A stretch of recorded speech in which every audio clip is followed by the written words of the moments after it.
A hush settles over the palace balcony as moonlight drapes the quiet city below, and I find myself gazing at a horizon that once promised the dawn of our shared fate. My heart beats in tremors tonight, beloved, for I must speak more honestly than any prince or poet has dared. Every pulse of the fountain in the courtyard seems to echo the same irrepressible truth.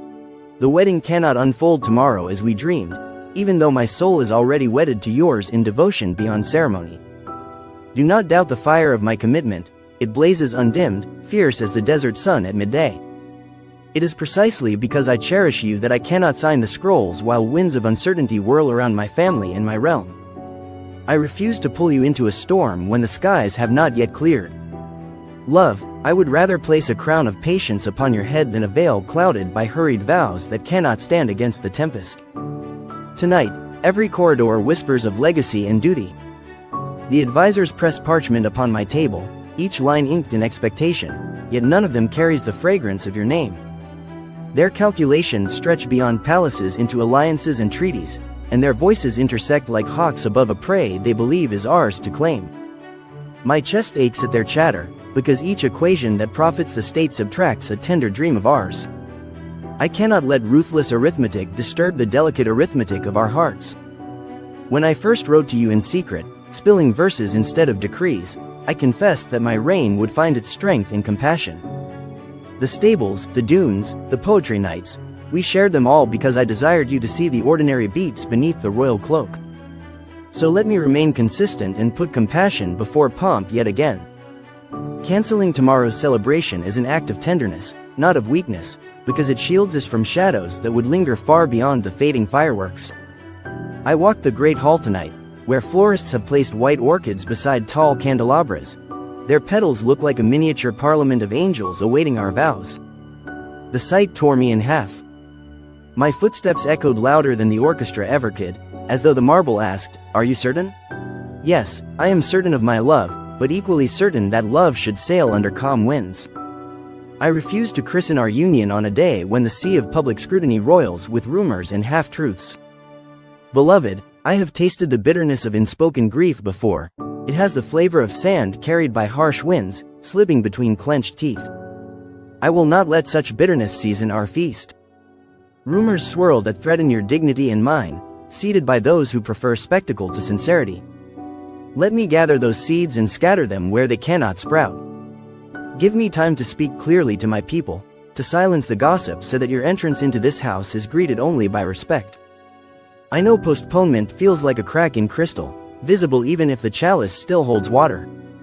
Yet consider this, crystal can be recast, melted carefully and molded anew, emerging clearer and stronger. So too are plans.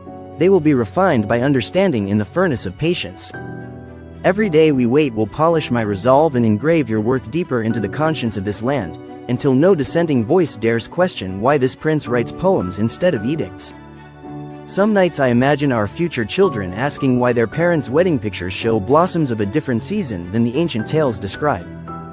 I will smile and tell them careful love is timeless, it selects its own calendar. I will open the old journal where tonight's confession is inked, and I will let them read how their mother taught a crown the meaning of humility.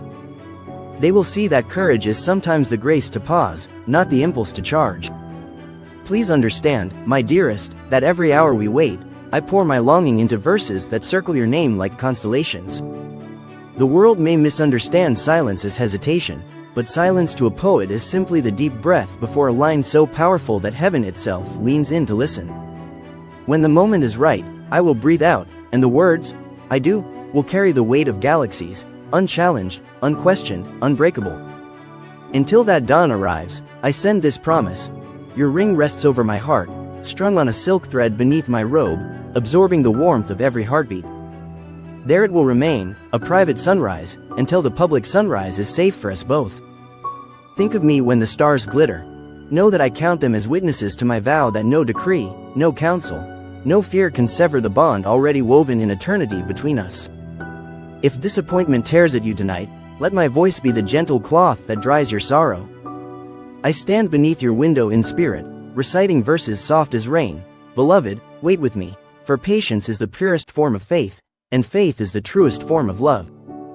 The lamps along the palace road flicker in agreement, their tiny flames bending toward your chamber in a chorus of hope.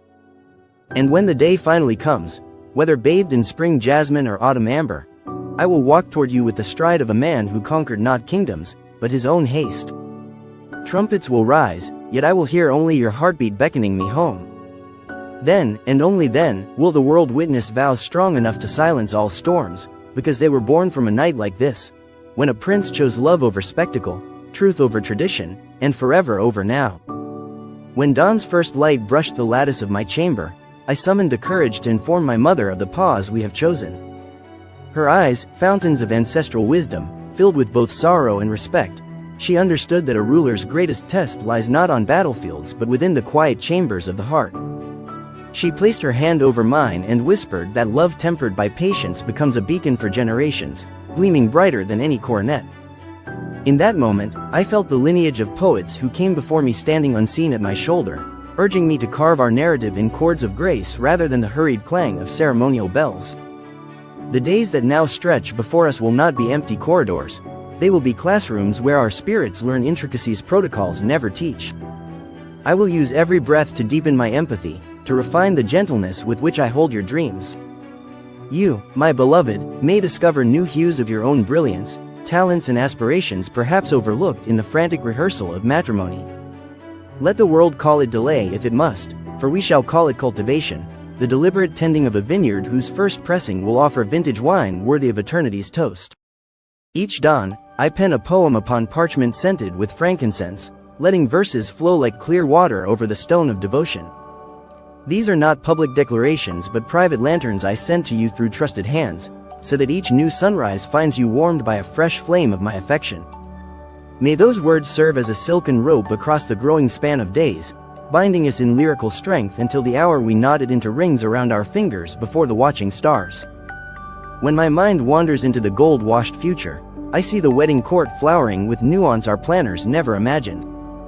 I hear musicians blending oud and violin into a hymn that feels both ancient and newborn. I smell sandalwood drifting through corridors as wide as hope itself.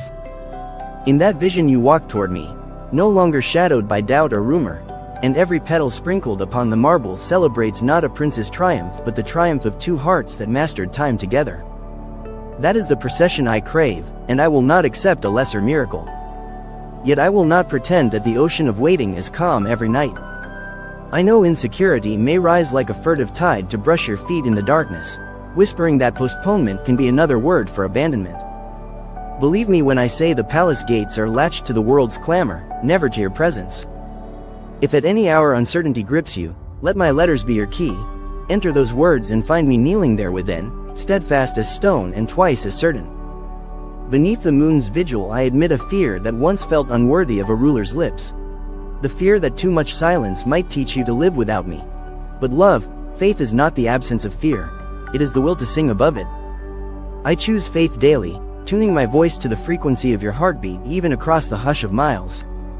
My serenade is silent to all but you, moving like a desert breeze that cools the sands and leaves no footprints except in the heart.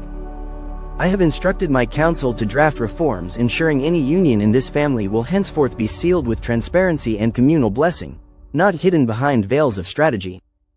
Your patience inspires legislation, your dignity draws new lines upon the map of royal conduct. When scholars speak of this era, may they say that a woman's worth recharted the laws of princes more thoroughly than any conquest of territory. Do you remember the sparrow nesting in the stables the afternoon we first shared a cup of mint tea? You pointed out that its song was louder than the trumpets testing across the courtyard, proof that small voices can eclipse great ones when they sing with truth. That sparrow has returned this spring, and I take it as an omen.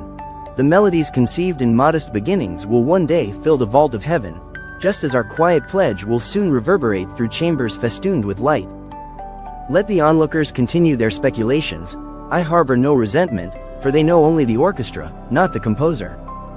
When the appointed day arrives, their surprise will not be at our resilience but at the gentleness with which we wield it.